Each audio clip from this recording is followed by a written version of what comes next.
بسم اللہ الرحمن الرحیم۔ آج کا ہمارا جو ٹاپک ہے وہ ہے role of youth in nation building. کسی بھی ملک کی ترقی میں یوتھ جو ہوتی ہے وہ کتنا رول پلے کرتی ہے اور کیا رول ہوتا ہے یوتھ کا کہ جس کی وجہ سے ملک، معاشرے، قومیں جو ہیں وہ آگے بڑھتی ہیں، ترقی یافتہ بنتی ہیں۔ تو چلیں شروع کرتے ہیں۔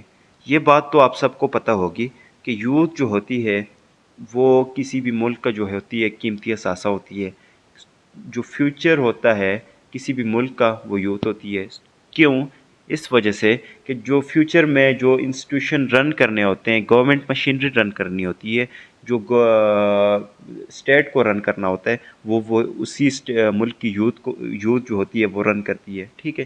اس لیے جس ملک کی یوتھ جو ہے جتنی کمپیٹنٹ ہوگی، جتنی جو ہے وہ ان میں پوٹینشیل ہوگا، جتنی ٹیلنٹڈ ہوگی، تو اتنا ہی وہ ملک آگے بڑھے گا، اتنا ہی ترقی کرے گا۔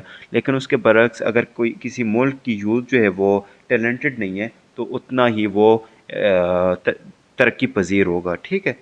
تو ان سمپل ورڈز، تو اس میں ہمارے پاس میں کس بہاف پہ یہ بات کر سکتا ہوں کہ یوتھ جو ہے وہ نیشن بلڈنگ میں امپورٹنٹ رول پلے کرتی ہے۔ تو چلے اگزامپل کی طرف موو کرتے ہیں۔ سب سے پہلی اگزامپل ہمارے پاس ہے کہ جب سر سید احمد خان نے علی گڑھ موومنٹ شروع کی، یعنی سر سید احمد خان نے جب اپنا ایجوکیشنل موومنٹ شروع کیا علی گڑھ میں، تو سر سید احمد خان نے کیا کہ اسکول بنائے۔ کس لیے بنائے؟ کہ یوتھ کو ایجوکیشن دی جائے، ٹھیک ہے۔ کون سی ایجوکیشن؟ Western education. تو پھر یوتھ کو ایجوکیشن پر انہوں نے فوکس کیا، یوتھ کو ایجوکیشن دی۔ کس وجہ سے دی؟ کیونکہ پھر یوتھ نے ایک امپورٹنٹ رول پلے کرنا تھا۔ تو اس کے رزلٹ کیا نکلا؟ تو اسی جو انسٹیٹیوشن اس نے بنائی تھی سر سید احمد خان نے، اس سے وہ لوگ نکلے جنہوں نے پاکستان موومنٹ میں امپورٹنٹ رول پلے کیا اور جنہوں نے جو ہے بہت کمپیٹنٹ اور ٹیلنٹڈ لوگ نکلے۔ تو کیا ظاہر ہوتا ہے؟ یہی ظاہر ہوتا ہے کہ قوم کی جو ہے وہ فیوچر ہوتی ہے، اور دوسری بات یہ ہے کہ نیشن بلڈنگ میں جو ہے امپورٹنٹ رول پلے کرتی ہے۔ اچھا، دوسری اگزامپل جو ہے وہ ہمارے پاس قائد اعظم کی ہے۔ قائد اعظم جب پشاور یونیورسٹی آئے تھے، سمپل ورڈز میں آپ کو بتا دیتا ہوں کہ پشاور یونیورسٹی آئے تھے تو قائد اعظم نے اسٹوڈنٹس کو کہا کہ آپ کو کیا کرنا چاہیے کہ آپ کو جو ہے ملک کی پالیٹکس میں جو ہے انوالو نہیں ہونا چاہیے، ٹھیک ہے۔ آپ کو کیا کرنا چاہیے؟ اپنی ایجوکیشن پر فوکس کرنا چاہیے۔ تو جب آپ ایجوکیشن پر فوکس کریں گے تو کیوں ایجوکیشن پر فوکس کرنا چاہیے؟ اس وجہ سے ایجوکیشن پر فوکس کرنا چاہیے کہ یوتھ جو ہوتی ہے وہ کسی بھی ملک کا جو ہے وہ قیمتی سرمایہ ہوتی ہے۔ تو قائد اعظم محمد علی جناح نے بھی یہ کہا تھا۔ پھر علامہ اقبال کی پوئٹری دیکھ لیں، علامہ اقبال کو دیکھ لیں۔ علامہ اقبال نے تو ڈائریکٹ اپنی یوتھ کو کہا تھا کہ یہ شاہین ہے، ٹھیک ہے۔ پھر دوسری بات یہ ہے کہ چلے میں علامہ اقبال کی ایک جو ہے وہ شعر آپ کے سامنے پڑھ دیتا ہوں کہ عقابی روح جب بیدار ہوتی ہے جوانوں میں، عقابی روح جب بیدار ہوتی ہے جوانوں میں، نظر آتی ہے ان کو اپنی منزل آسمانوں میں۔ تو اس سے یہی ظاہر ہوتا ہے کہ کس کی بات کر رہے ہیں؟ جوانوں کی بات کر رہے ہیں، یوتھ کی بات کر رہے ہیں۔ تو ان کو اپنی منزل آسمان پر نظر آتی ہے۔ تو جب ان کو اپنی منزل آسمان پر نظر آتی ہے تو کیا ہوتا ہے؟ تو وہ اپنے نیشن جو ہوتا ہے، اپنا جو کنٹری ہوتا ہے، اس کے ڈیولپمنٹ میں امپورٹنٹ رول پلے کرتے ہیں، ٹھیک ہے۔ اچھا، علامہ اقبال نے ایک بات اور بھی کہی تھی، کس بارے میں؟ یوتھ کے بارے میں۔ علامہ اقبال نے کہا تھا کہ nation have great asset in the form of youth, کہ جو ملک ہوتے ہیں، قومیں ہوتی ہیں، ان کے پاس ایک قیمتی سرمایہ ہوتی ہیں، کس کے فارم میں؟ یوتھ کی فارم میں، جوانوں کی فارم میں۔ اچھا، یوتھ کو کچھ ایسے سٹیپس جو ہیں اس سے ایوائڈ کرنا چاہیے، یعنی کچھ ایسے ٹاسک ہیں جو یوتھ کو کرنا جو ہیں وہ ضروری ہیں۔ سب سے پہلے جو ہے value of time. Value of time کا مطلب یہ ہے کہ اپنے ٹائم کو ویسٹ نہیں کرنا چاہیے۔ جو یوتھ کی رسپانسبلٹیز ہیں ان کو فل کرنا چاہیے، ان کو جو ہے اکمپلش کرنا چاہیے۔ جو بھی ذمہ داریاں ان پر عائد ہوتی ہیں تو ان ذمہ داریوں کو یوتھ کو چاہیے کہ ان کو نبھایا جائے، ٹھیک ہے۔ تو سیکنڈ جو چیز ہے وہ جو یوتھ کو کرنی چاہیے وہ یہ ہے کہ ڈسپلنڈ رہنا چاہیے۔ وداؤٹ ڈسپلنڈ آپ سکسیس جو ہے وہ نہیں حاصل کر سکتے، بہت ڈیفیکلٹ ہوتا ہے۔ جو لوگ ڈسپلنڈ نہیں ہوتے وہ بہت کم لوگ ہوتے ہیں جو کامیاب ہوتے ہیں۔ آپ دنیا میں دیکھ لیں، دنیا میں پوری جو سکسیسفل لوگ ہیں ان کی لائف دیکھ لیں تو وہ ڈسپلنڈ لائف ہوگی۔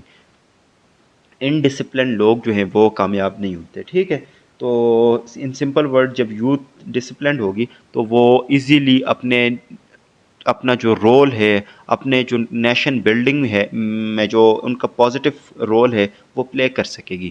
اگر وہ انڈسپلنڈ ہوگی وہ تو نیشن بلڈنگ میں کیا اپنا جو لائف ہے اس سے بھی جو ہے وہ ڈیفیکلٹ کا شکار ہوگی. ٹھیک ہے.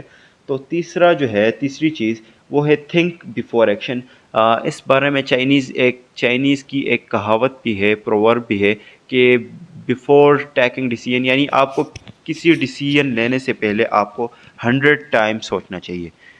جب آپ کوئی چیز جو ہے وہ اس کو آپ کوئی ڈیسیژن لے رہے ہیں تو 100 ٹائم جو ہے اس کو میئر کریں، آفٹر دیٹ اس کو ایکشن میں کنورٹ کرتے ہیں. کیوں؟ اس وجہ سے کہ آپ جو ہیں وہ غلط کام نہ کریں، آپ کا جو ڈیسیژن ہے وہ غلط نہ ہو. ٹھیک ہے. تو اس سے یہ ظاہر ہوتا ہے کہ آپ کو کیا ہونا چاہیے کہ سوچنا چاہیے کسی بھی کام کرنے سے پہلے. اس کے بعد ہے فیئر لیس ہونا چاہیے، بے خوف ہونا چاہیے. جو لوگ بے خوف ہوتے ہیں وہ خوف کے علاوہ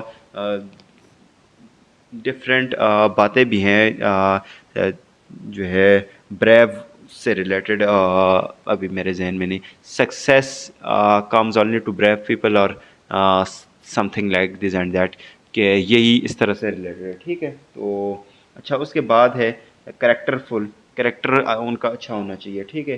فوکس آن گول، کہ ان کا گول جو ہے ان پر اس کا فوکس ہونا چاہیے. واٹ ایور ان کا گول جو بھی ہے، اسپورٹس مین بننا ہے ان کو، پولیٹیشین بننا ہے ان کو، جو ہے سول سرونٹ بننا ہے ان کو، جو بھی بننا ہے تو ان کو اپنا گول جو ہے اس پر فوکس ہونا چاہیے. لائک شاہین کی طرح، شاہین جس طرح اس کا جو ہے گول ہوتا ہے وہ اس کو بہت دور سے ٹارگٹ کو وہ کیا کرتا ہے، لاک کر دیتا ہے اور پھر اس کو کیا کرتا ہے، اچیو کرتے ہیں. سیم کیسز ہیئر، کہ یوتھ کو بھی اس طرح اپنا ٹارگٹ دور سے لاک کرنا چاہیے اور پھر جو ہے اس کے لیے جو ہے ہمت کرنی ہے، اس کے لیے جو ہے ہارڈ ورک کرنا ہے. ٹھیک ہے. اس کے بعد آ جاتی ہے کہ یوتھ شوڈ بی ایجوکیٹڈ، یعنی اس کی اگزامپل ہمارے پاس ہے، قائد اعظم نے بھی کہا تھا، علامہ اقبال نے کہا تھا اس بارے میں، سر سید احمد خان نے جو موومنٹ شروع کی تھی وہ اسی بارے میں تھی. اس کے علاوہ جو ہے بہت سارے دنیا میں ہمیں اس چیز کی اگزامپل ملتی ہے.